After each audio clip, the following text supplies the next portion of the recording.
people on the books, and like because it's in a mall, like you could do up to 300 people, 400 people a day, like just for lunch, and you're doing like the Mediterranean salad with the chicken breasts and all these like Caesar salads, and then like we had seafood towers, so you had to like clean oysters and like kill and steam lobsters, and like then you also had desserts, and it was intense. Like it was a lot on that one station. It was a really good experience to go through for sure. Yeah, because like I remember. I chuckle because you say lobster and desserts. Yeah, and there's a lot of stations that when you start a restaurant, you're like, wait a minute, I'm going to make this cake and then I'm going to turn around and shuck these oysters? That's my station? Yeah. That makes no sense, but okay. Yeah, I mean, at that point, I was like, whatever. You're like, do I smell like sugar or just shellfish? Which one? It's fucking ridiculous. Yeah. Don't put the anglaise on the lobster. Love that. So... going through that process was really cool to have seen an opening and like being a part of opening team, and then also like just like learn how to manage a station. And I wasn't really. I think the most prep we had to do was like there was like little things like making croutons and stuff like that. But because the Capitol Grille is so big, like the vinaigrettes are like you order them from their commissary out in Florida. Oh, so really? Like, yeah. So you get like gallons of like the Parmesan sherry vinaigrette, and it's like that's how it came, and you're just filling up bottles. So yeah, okay. and then you had prep cooks that like were prepping out like your chopped vegetables and things like that. So really, like you're just kind of there on the line, but.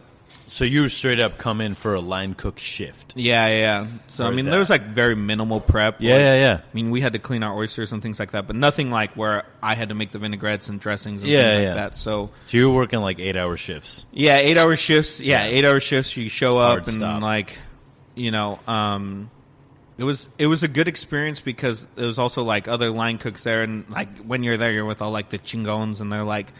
they got like 40 years of experience in like this certain steakhouse, and like they're like going down on oysters, and this one guy coming over and just doing it with one hand. I'm like, oh, whatever. Yeah, right. Yeah, you're cool. No, but I was like, I'm gonna get there. But then I also remember being validated by them too, because like like at that point you're like a young cook, and like for me it was a lot for them to be like, oh, good push, like that day, like it was a crazy lunch and you made it through without like needing help and things like that. Yeah, and it's like those kinds of things like build your confidence. Oh, for sure, like, for sure. Because it's not it. I mean, it's cool like when the chef like pays attention to you and like they take interest in what you're doing, or they want to like help mold you and things like that. But it's another thing to like see these line cooks who have been around at different places, and like maybe they're like always going to be that line cook. Yeah. But like the respect of your peers. Yeah, they know like what it takes, and they've seen people who like started out young and moved on too. So like.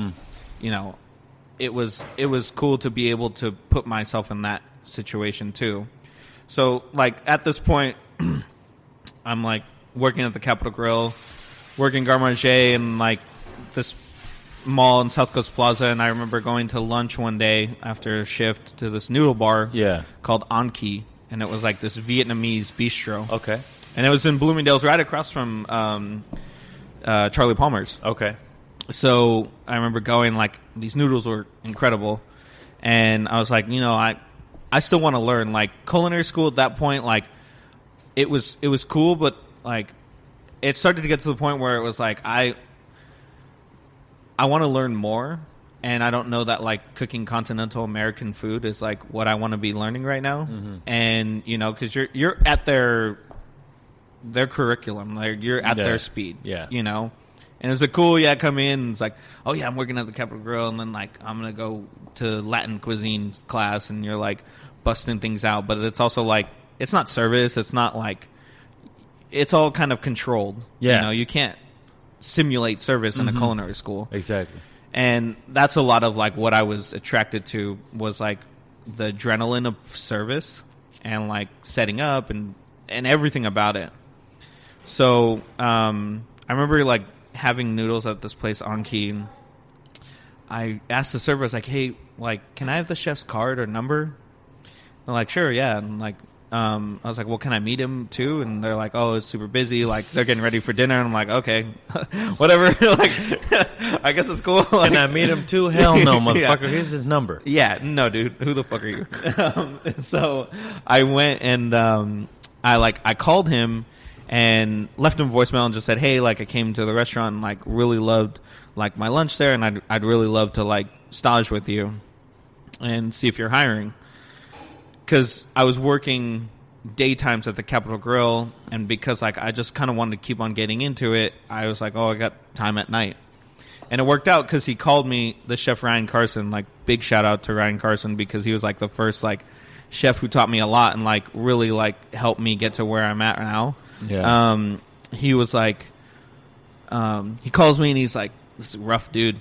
And he was like, oh, it's like, you come in stage, but like I only have part-time availability and all these things. I was like, okay, like that works for me. Like, you know, I'm still in school and I can do that. So I went to stage, and that kitchen was intense. Like these guys, so at that time it was like right when like molecular gastronomy was like a big deal, right? Like purifications and all that stuff. Mm-hmm.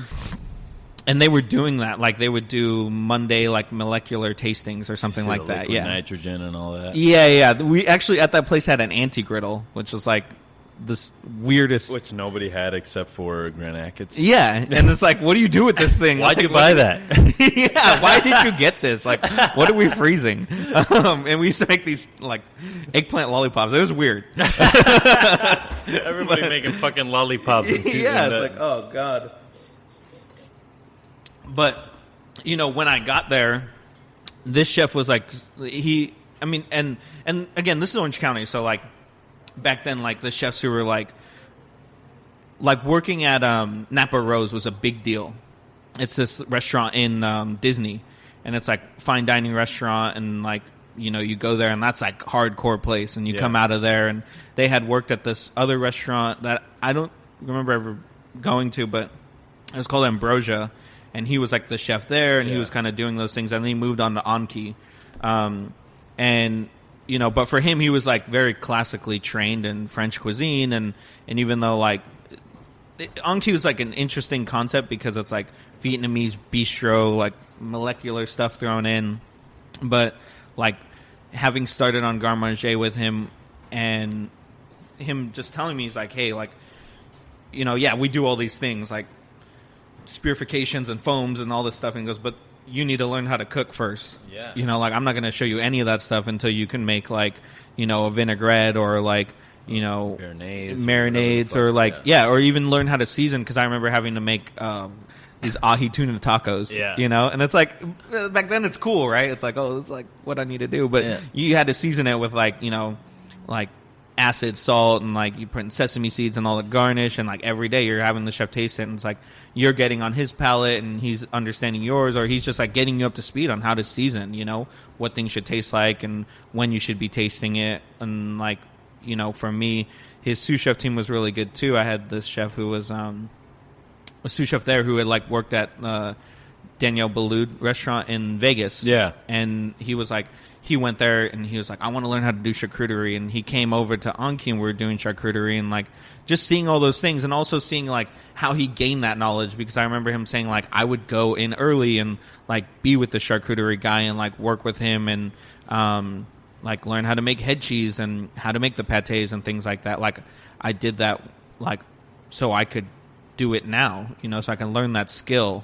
And that was, you know, as a young cook, like those kinds of things are super huge, because especially for me, like I said, I didn't really know what I was getting into. I didn't really know like that, like all this stuff existed, right? Like I did it because I knew like especially after like having that experience at Charlie Palmer for dinner, it was like there is like a really like incredible world in this industry, you know, like there's this like there's no limit. Yeah, there's no limit. There's no nothing. Like it's really up to you. Yeah. And, you know, in that working, you know, at that time I was working at the Capitol Grill in the morning, and then like going to Anki, and it was great because it was in the mall, so it's like a 10-minute walk, or not even like, you know, 5-minute sprint.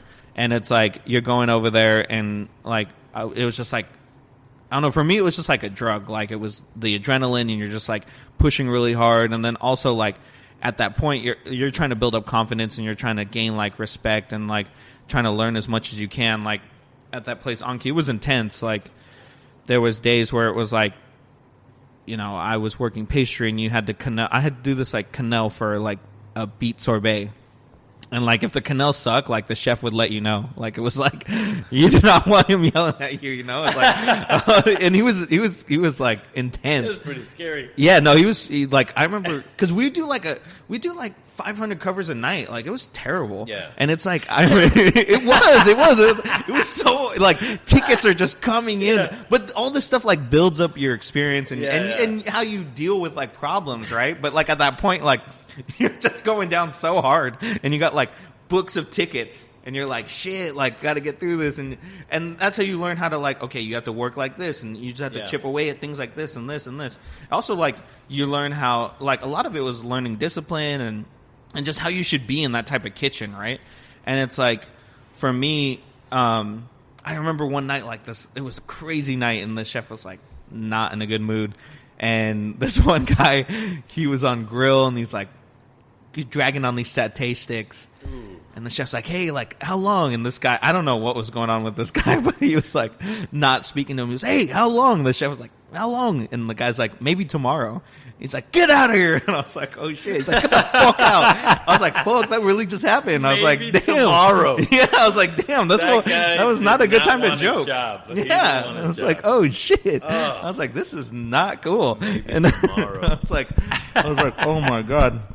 I was like, all right, so like, don't do that. Yeah. But learn from others' mistakes. Yeah, exactly. Like my older brother, you know. But it's like, no, my older brother's great. But but for me, you know, it was also a place where like I remember this other like line cook my age came. He was like from the Cordon Bleu. And, yeah. Like I had been there, I think, like a couple months before him, and like at that point, you know, the lead on Garde Manger, she was like trying to move up, and we were all kind of flushed up. And I remember talking to the chefs, and like I was on pastry, and they're like sitting there talking to me, and they're like, "Oh, Brandon's getting really good." And I'm like, "Yeah, that's cool. Yeah, he's cool." And then it's like they're like, "Oh, he could be on Sauté before you." I was like, "Dude, I was here before him." They're like, "That doesn't matter." That doesn't fucking matter, like, yeah. I was like. What? You're like, what? I was like, what the fuck? That's corporate jobs, baby. Yeah. So I was like, shit. I was like, okay, then like, you know, it doesn't matter. Yeah, like I could have been there for a year, and like this guy could be better than me and like get on, you know, the wok station before me. Yeah. You know, and a lot of it too was like, you're not necessarily in a spot where, like especially there, it's like everything happens so fast. You're doing so many covers. You're not in a spot where, like they're going to give you a lot of time to train. Like if you have time, like go over to the wok station to see what they're doing. Like how are they picking up the fried rice, or how are they doing the whole fried fish and things like that. You have to like make time in your day to see what other people are doing. That's the most important part. Yeah, absolutely. And that's what we're lacking nowadays. Because now it's like, oh, well, when are you going to hook up that class where you show us how to butcher this? Dude, and it's like, why don't you do your prep so you can come over here and watch me do this? Oh my gosh. Yeah, you know? And I mean that's a lot of it, you know, and I think you know, for me a lot of it is like I've been so fortunate to have like met these people, but also like, you know, you can't want something more than someone else. More than they want it for themselves, you know? Yeah, exactly. Like I could open the door for people, or people open the door for me, and I didn't have to step through. You know, I didn't have to take what they were saying and do it. I didn't like I don't know what it is like what it is about me or anybody who does those kinds of things. Like for me, it was just like I always wanted to get better. Like I was always so hungry for knowledge that like that's what I wanted to do. So like being at this place like On Key, it was like the chef there taught me so much. Like I remember cooking like, and this is another thing he told me, and like, you know, I know nowadays is different, but fuck, like those were the good old days when it was like, he was like, you learn more when you do it for free. And I did. Like there was times where like I'd go in, like a menu change, and like, okay, I'm going to be here. And he's like, be here early to get it done. Yeah. And I was, even though I had been scheduled for 6 days, I like showed up for a 7th, and he told me too, he's like, hey, like, you can't clock in. I was like, I don't care. Like, Yeah. you're going to cook octopus today, right? Like, Yeah, I'm here that's to what we're learn how doing. to cook octopus. Yeah. Because that's invaluable. Now you learn how to cook octopus forever. Yeah. And you know how to cook it. You have a base knowledge. And Yeah. it's like, that to me was like more important than like being paid like, my $9.75 an hour. Yeah. But it's like, because like, I think for me, a lot of it too, even though it wasn't said, it was like, and later in life I learned it. It's like, if you're there for free, it's not like you're there for free. You're there to like gain as much knowledge as possible. That's what you're